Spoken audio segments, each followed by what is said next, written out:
सहनावतु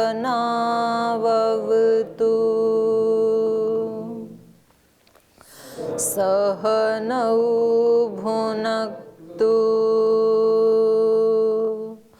सह वीर्यं करवावहै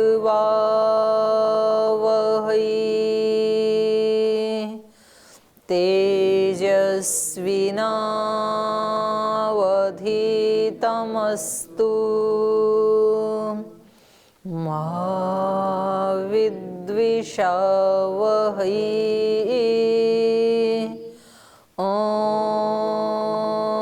शान्ति शान्ति शान्तिः। तो कल हम पढ़ रहे थे कि तत्व संबंधी नियमों के विस्मृत हो जाने पर भी लक्ष्य प्राप्ति के सब प्रयत्न निष्फल हो जाते हैं। तो हम भूल जाते हैं ना नियमों को। तत्व संबंधी जो नियम हैं, नियम का मतलब अष्टांग योग, शौच, संतोष, तपस, स्वाध्याय, ईश्वर प्रणिधान, ये तो नियम हैं ही। उसके साथ यम नियम आदि जो 8 अंग हैं वो भी नियम के ही अंतर्गत आते हैं। तो सब व्यक्तियों को पता है कि कौन सा अनुष्ठान करने से, कैसा जीवन जीने से तत्व की प्राप्ति होगी, लेकिन तो भी हम भूल जाते हैं। उसको भूल जाते हैं तो पीछे का किया हुआ भी नष्ट हो जाता है। तो कल इन्होंने एक उदाहरण दिया था काम रूपिणी यक्षिणी का। तो अध्यात्म मार्ग के पथिक भी आत्मज्ञान के उपाय भूत अवश्य कर्तव्य नियमों का यदि विस्मरण के कारण अनुष्ठान नहीं करते तो उनका उतना किया प्रयत्न भी निष्फल हो जाता है। जैसे वो दवाई खिलाते हैं ना रोग के नाश के लिए, तो कहते हैं बीच में मिस मत करना डोज। अगर आपने मिस कर दी, जैसे 3 दिन खाना है, 3 दिन तीनों टाइम खानी है, जैसे ये मलेरिया आदि, तो उसमें अगर एक बार आपने, या टाइफाइड आदि एक बार भी आपने तोड़ दिया बीच में, तो फिर आपको उतना ही कोर्स करना पड़ेगा, नहीं तो रोग जड़ से मिटेगा नहीं, फिर दब तो जाएगा। तो ऐसे ही हमारी जो अज्ञान रूपी बीमारी है और जो हमारे अंदर राग द्वेष आदि जो दोष रूपी बीमारी है, उसको दूर करने के लिए लगातार अनुष्ठान करना होता है। से तो दीर्घकाल नैरंतर्य, नैरंतर्य बहुत विशेष शब्द है वहां पर। निरंतरता यदि टूट गई तो दोबारा फिर वहीं से शुरू करना पड़ेगा आपको, फिर दोबारा। तो नैरंतर्य और सत्कार, श्रद्धा पूर्वक, उसको बोझ समझ के नहीं करना, श्रद्धा पूर्वक करना है, निरंतर करना है। जब तक इष्ट फल की प्राप्ति ना हो जाए तब तक करना है, नहीं तो उतना किया हुआ प्रयत्न भी निष्फल हो जाता है और दुख के भाजन होते हैं। क्योंकि इतना किया कराया जो नष्ट हो गया तो दुख तो होगा ही। फिर इस आख्यायिका में राजपुत्री का भेकी हो जाना, प्रकट करना अस्वाभाविक प्रतीत होता है। इस दृष्टि के विद्वानों को इस विषय में अधिक विचार करना चाहिए। आख्यायिका चाहे कल्पित है, लेकिन सूत्रकार ने केवल विस्मरण का फल दिखाने के लिए इसका उपयोग किया है। संभव है ये राजकन्या कोई विदेशी या कोई विजातीय कन्या हो, और इस शर्त के साथ कि जब तक तुम मुझे मेरी संस्कृति के अनुसार रहने की अनुमति न दोगे मैं तुम्हारे साथ नहीं रह सकूंगी, और जिस दिन तुम मुझे मेरी संस्कृति या मेरी जाति के आचार विचार के अनुकूल रहने की मुझे अनुमति दे दोगे मैं चली जाऊंगी। तो तात्पर्य ये है कि तुम्हारे साथ तुम्हारी संस्कृति, तुम्हारे आचार विचार के अनुकूल ही मैं रहूंगी, समाज में नक्कू बनकर नहीं। पर प्रमादवश कालांतर में राजा ने, हैं, नक्कू मतलब अलग, समाज से अलग बन के नहीं रहूंगी, मतलब सब मेरे को ऐसे कहें कि भाई ये अलग है। जैसे बैंगन के ऊपर नक्कू होता है ना, मिर्ची के ऊपर नक्कू, नक्कू समझते हो, वो ऊपर जो होता है उसको नक्कू बोलते हैं, डंठल को, तो वो उससे अलग होता है ना। तो ये कह रही है मैं समाज में नक्कू बनकर नहीं रहूंगी। पर प्रमादवश कालांतर में राजा ने उसको वैसी अनुमति दी और शपथ के अनुसार वो उसी को छोड़ के चली गई। तो फिर ठहराने में राजा के सब प्रयत्न विफल हो गए। तो ऐसे ही जो विजातीय चीज है हमारे से, उसको हम अपने कंट्रोल में अपने अनुसार रखेंगे तब तक तो वो हमारा प्रयोजन सफल कर देगी। और यदि हमने उसके अनुसार अनुमति दे दी, हेतु फलाश्रय आलंबनई संग्रहितत्वात् एषाम अभावे तद अभाव। तो ये जो है हेतु फल आश्रय आदि, इनके आलंबन से वो चीजें आती हैं, तो वो जो दोष हैं वो हमें कहते हैं देखो हमें आलंबनों से दूर रखना, तब तक तो हम आपके सारे प्रयोजन सफल कर देंगे। लेकिन जिस दिन वो आलंबन हमारे सामने आएंगे और आपने हमें छूट दे दी, तो फिर हम आपके सारे प्रयोजनों को निष्फल कर देंगे। क्योंकि भूल जाएगा ना व्यक्ति, ब्रह्मचारी भूल ही जाएगा कि मैं गुरुकुल में रहने वाला ब्रह्मचारी हूं। जब वो बाहर गया और जिह्वा का आलंबन सामने आया, कहीं किसी व्यक्ति को पानी पूरी खाने का शौक था, बाहर गया, पानी पूरी दिखी, तो आलंबन सामने आते ही क्या होगा फिर? वो तो विजातीय चीज थी अपने लिए, और विजातीय चीज को सामने लाने से वो जो हमारा एक पहचान थी, आइडेंटिटी थी कि मैं तो पतंजलि का ब्रह्म, वो भूल गया तो अब कंट्रोल नहीं होगा, अब तो खाएगा, तो पेट में भी दर्द होगा, फोटो भी खींचेगी, अखबार में भी आएगा, दंड भी मिलेगा, और आगे भजन साधन में भी दिक्कत आएगी, क्योंकि मन विचलित हो जाएगा फिर। तो 6 महीना रह करके जो यहाँ पर आहार का कंट्रोल किया था, सात्विक आहार खाया, गिलोय खाई, बिना नमक मिर्च की लौकी खाई, वो सारा निष्फल। अब फिर दोबारा आके शुरू करना पड़ेगा। तो यहाँ विस्मरण से, व्यक्ति के विस्मरण से कितनी हानि हो सकती है ये, और हम तो रोज करते हैं ये हानि, रोज भूल जाते हैं, रोज नहीं भूलते हैं तो 5-7 दिन में भूल जाते हैं, 10-15 दिन में, 1-2 महीने में भूल जाते हैं, फिर वो पीछे का फिर निष्फल, फिर दोबारा शुरू करो। कुछ दिन हम गायत्री मंत्र की 3 माला जपते हैं, 5 माला जपते हैं, फिर 5-7 दिन ऐसे आते हैं कि एक भी नहीं जपते हैं, फिर वो सारा बेकार पीछे वाला, क्योंकि आपका वो टूट गया ना क्रम टूटते ही फिर सारा निष्फल हो जाता है। तो आत्म साक्षात्कार के उपाय श्रवण, मनन, निधिध्यासन ये बताए गए हैं। केवल उपदेश सुनने से पूर्ण सफलता प्राप्त नहीं होती, सूत्रकार ने ये अर्थ दृष्टांत पूर्वक बताया है। सूत्र बोलिए, नौपदेश श्रवणेपि कृतकृत्यता परामर्शादृते विरोचनवत्। केवल उपदेश के श्रवण मात्र से भी कृतकृत्यता नहीं होती है, जब तक कि उस पे परामर्श ना किया जाए। परामर्शादृते, परामर्श के बिना, परामर्श मतलब मनन के बिना कृतकृत्यता नहीं होती है। कैसे? विरोचन के समान। इंद्र और विरोचन, इंद्र तो देवों के राजा हैं और विरोचन दैत्यों के, असुरों के राजा हैं। तो पीछे तो इन्होंने कहा था कि उपदेश कितनी बार सुनना चाहिए? असकृत,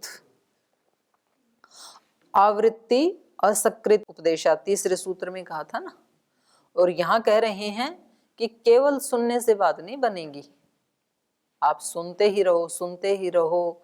तो कुछ लोग तो ऐसे ही कथाओं में जाते हैं कि जहां भी उनके गुरुजी की कथा हुई वहां वो सुनने के लिए पहुंच जाते हैं, और कथा सुनते सुनते किसी को 10 साल हो गए, 15 साल हो गए, अभी तक कोई भी परिवर्तन आया नहीं, और तो भी आशा ये लगा के बैठे हैं कि शायद 20-30 साल में तो परिवर्तन हो ही जाएगा, हम भी कथाकार जैसे बन ही जाएंगे। पर नहीं बनेंगे जब तक उसका परामर्श नहीं किया जाएगा, जब तक मनन नहीं किया जाएगा, और मनन करके जब तक अपने अभ्यास में नहीं उतारा जाएगा।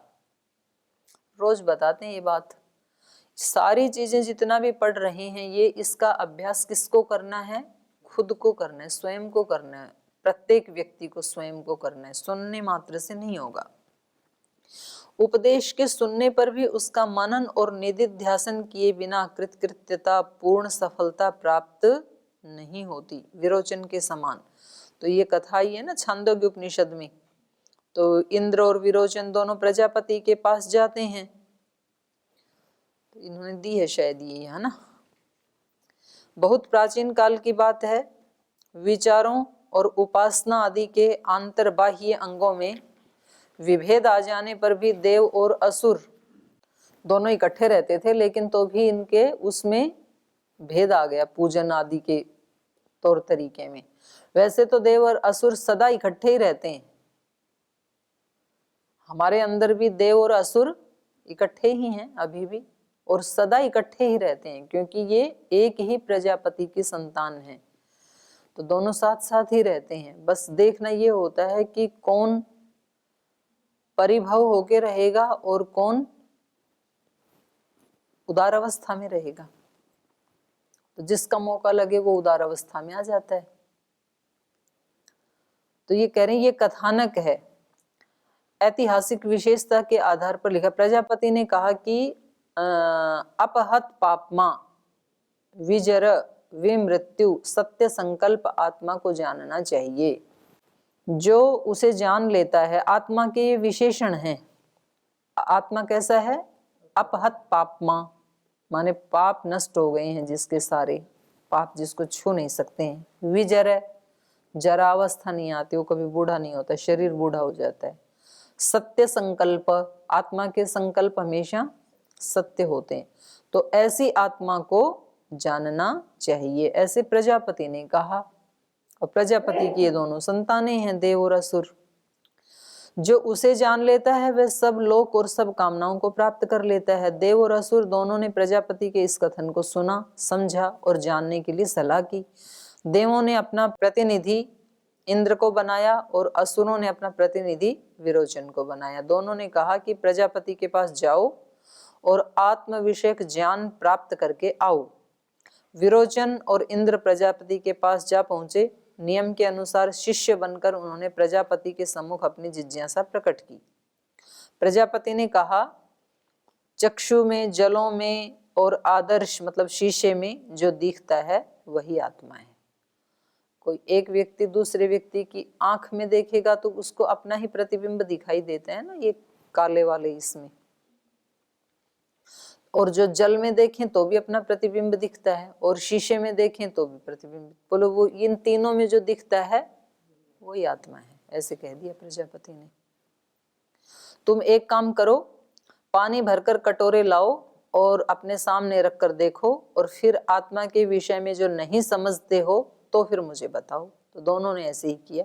जब उन्होंने पानी भरे कटोरे में अपने आप को देखा तो प्रजापति ने पूछा, क्या देखते हो? उन्होंने कहा, लोम नख पर्यंत समस्त अपने आप को देख रहे हैं, माने पूरा का पूरा प्रतिबिंब हमारा इसमें हमें दिखाई दे रहा है।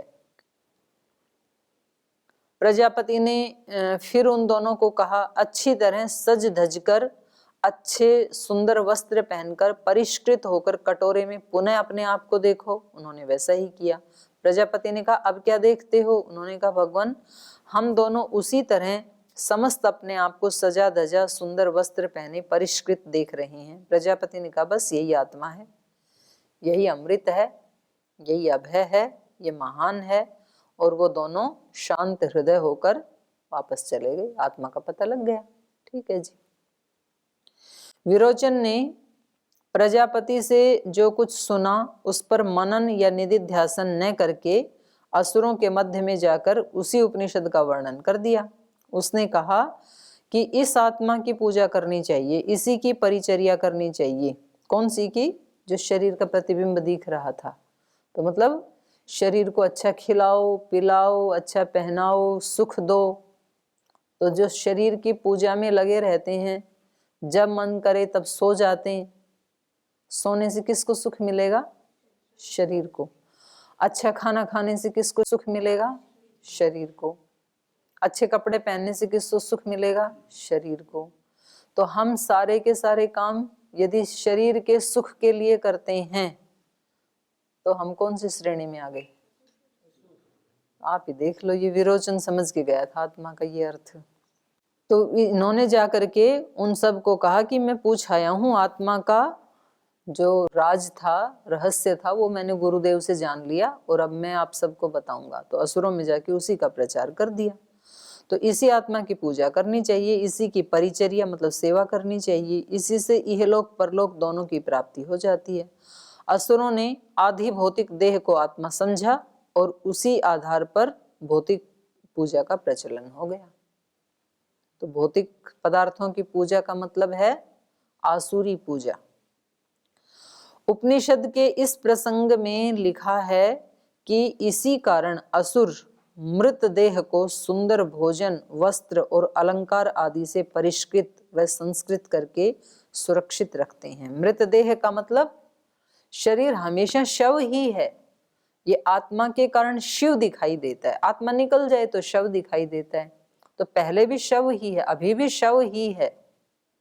ये हमारे कारण हमें चेतनवत दिखाई देता है, वास्तव में इसकी अपनी चेतना थोड़ी है।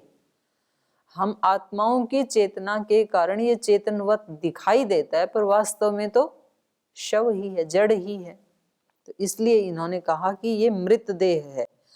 इसी कारण असुर मृत देह को सुंदर भोजन, वस्त्र, अलंकार आदि से परिष्कृत या संस्कृत करके सुरक्षित रखते हैं और इससे वे समझते हैं कि परलोक को हम विजय कर लेंगे।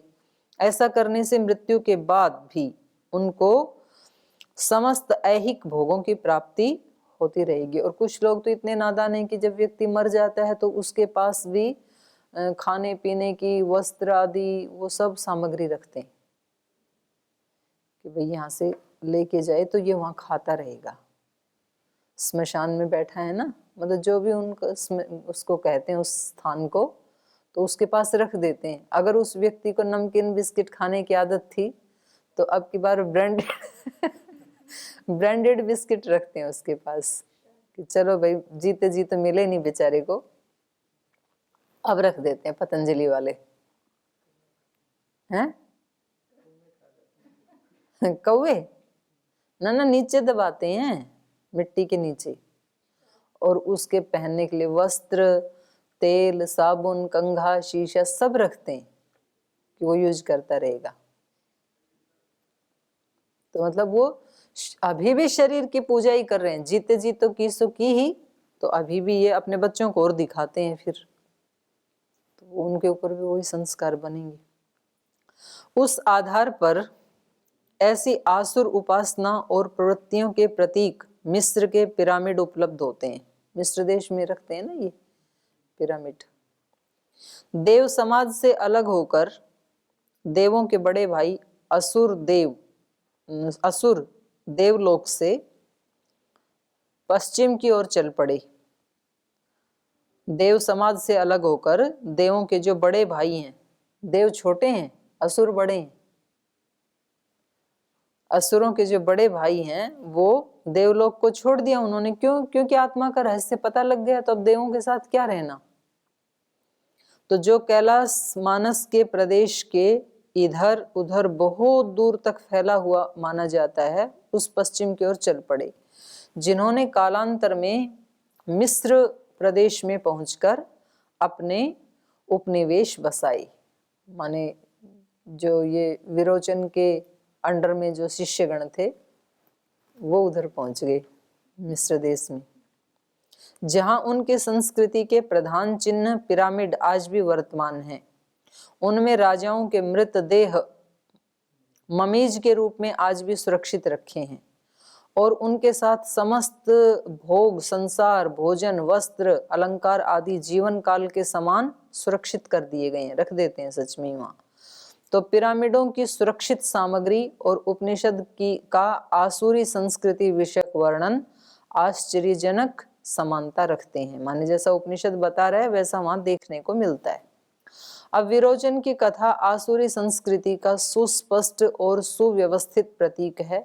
प्रकृत सूत्र में इसी बात का निर्देश किया कि विरोचन ने प्रजापति के प्रारंभिक स्तर के उपदेश को सुनकर उस पर मनन आदि कुछ नहीं किया और आदि भौतिक देह को अजर अमर अभय आत्मा समझ लिया। इसी कारण वह समाज अध्यात्म दिशा में अनुन्नत रहा। सब काल और सब देश में आधिभौतिक उपासना करने वाला समाज असुर और अध्यात्म उपासना करने वाला समाज देव विद्यमान रहता है। ये अपनी अहिलौकिक स्थिति के अनुसार सबल दुर्बल होते रहते हैं, पर इनका अस्तित्व और संघर्ष कभी समाप्त होने वाला नहीं है। और इधर इंद्र ने प्रजापति के उपदेश को सुनकर उस पर मनन किया। उसने सोचा कि ये देह तो अजर अमर कैसे हो सकती है, मतलब पहले बिना अलंकृत हुए देखा तो आत्मा अलंकार रहित थी, दोबारा सज धज के उधर देखा पानी में तो आत्मा सजी धजी थी। तो उसने कहा कि ये तो आत्मा में तो परिवर्तन हो गया, और आत्मा का स्वरूप कैसा बताया है, कोई परिवर्तन नहीं होता है उसमें। तो उन्होंने मनन किया इंद्र ने, तो वह वापस प्रजापति के पास आया और अपनी आशंका को प्रस्तुत किया उसने। तो कैसे किया वो अगले सूत्र में बता रहे हैं। दृष्टस्तयो इंद्रस्य, तयो तयो माने उन दोनों ने, उन दोनों में इंद्र और विरोचन में इंद्रस्य दृष्टः, इंद्र का जो देखा गया, क्योंकि उसने मनन किया ना, तो उसको आत्मज्ञान, वो 2-3 बार गुरुजी के पास गया, क्योंकि गुरुजी ने भी सोचा भाई इतने से ही मान जाते हैं तो ज्यादा इनको उपदेश क्यों देना।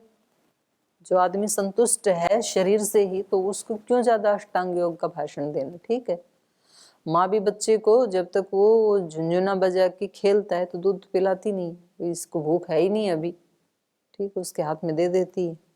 ऐसे ईश्वर भी हमें बहुत सारे संसार की वस्तुएं, पद, प्रतिष्ठा, वो सब देते रहते हैं।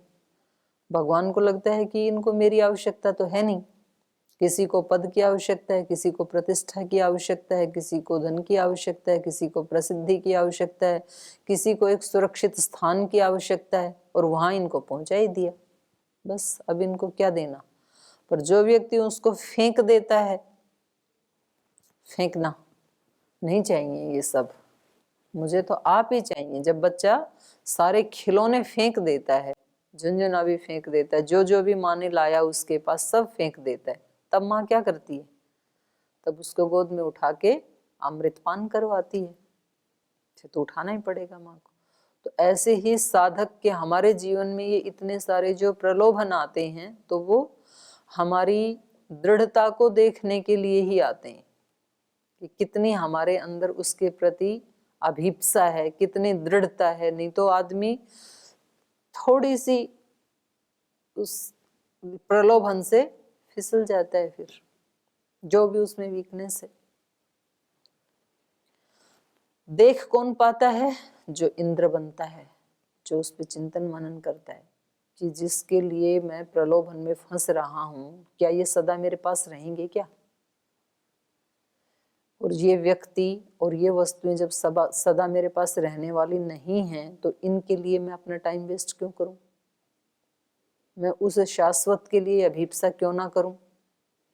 चीजें आती हैं तो आए, जाती हैं तो जाएं, पर वो अपने ही मार्ग पे चलता रहता है योगी, वो उससे इधर उधर नहीं होता है। बाकी वस्तुएं आए तो राजी, जाएं तो नाराज क्यों चली गई।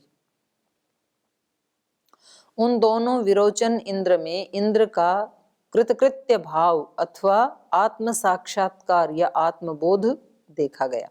कैसे? इंद्र अपनी आशंका लेकर जब प्रजापति के पास वापस आया तो प्रजापति ने उसको उचित अधिकारी समझ करके वास्तविक अध्यात्म का उपदेश किया। इंद्र को प्रजापति के पास वापस आने की प्रेरणा और आत्म विषयक आशंकाओं का उद्भावन मनन आदि के द्वारा हुआ। फलतः अध्यात्म विषयक उपदेश श्रवण के अनंतर आत्म जिज्ञासु को तद विषयक मनन, निधिध्यासन आदि के लिए पूर्ण अवसर देना चाहिए। तो इससे अर्थ की सत्यता और दृढ़ता ये सम्मुख आती हैं। तो वहां तो पढ़ी है ना आपने कहानी, वो 3 बार आए उनके पास। पहली बार तो पानी में दिखाया था, फिर शीशे में दिखाया, फिर उनको खाना खिला करके दिखाया, जो तृप्त हो रहा है वही आत्मा है। तो थोड़ी देर के बाद फिर भूख लग गई, तो उन्होंने 3 बार वो गया और 3 बार आया, और उसके लिए एक बार का उपदेश देने के लिए इंद्र ने कितने साल तपस्या की? 30 साल की, 3 बार 90। 90 ईयर्स की, तब कहीं जाके उसको आत्मज्ञान हुआ। 35 नहीं 30, एक उपदेश सुनने के लिए 30 साल तपस्या करनी पड़ी गुरुजी के यहाँ। गुरुजी बोले 30 साल पहले ब्रह्मचर्य पूर्वक रहो, यहाँ झाड़ू लगाया करो, आश्रम में पोछा लगाया करो, गाय की सेवा किया करो। 30 साल जब आप ब्रह्मचर्य पूर्वक रह करके सेवा आपकी पूरी हो जाएगी तो आपको कुछ ज्ञान दे देंगे। तो इतना धैर्यशाली शिष्य होना, ऐसा सत्य के लिए जिज्ञासा होना। 30 साल में तो आदमी आधा बूढ़ा हो जाता है। बोल जी फिर क्या उपदेश दोगे, आधी जिंदगी तो ऐसी चली जाएगी अज्ञान में ही हमारी। बोल ठीक है फिर कहीं और जाओ, नहीं तो। और तब भी इतना ही दिया, बोले अब ये तो समझ में नहीं आया आत्मा का उपदेश, शीशे में दिखा दिया आपने तो। बोले तो 30 साल और करो, फिर ब्रह्मचर्य की उपासना करो, सेवा करो, परिष्कृत करो अपने आप को पहले। क्योंकि बीज तो अच्छी तैयार की हुई भूमि में ही अंकुरित होता है। उससे पहले तो कितने हाइब्रिड के बीज डाल लो, वो सारे के सारे क्या होने हैं, नष्ट होने। उजड़ भूमि में कितना भी डाल दो जी। और चित्त की भूमि तैयार किससे होगी, साधना से ही होगी।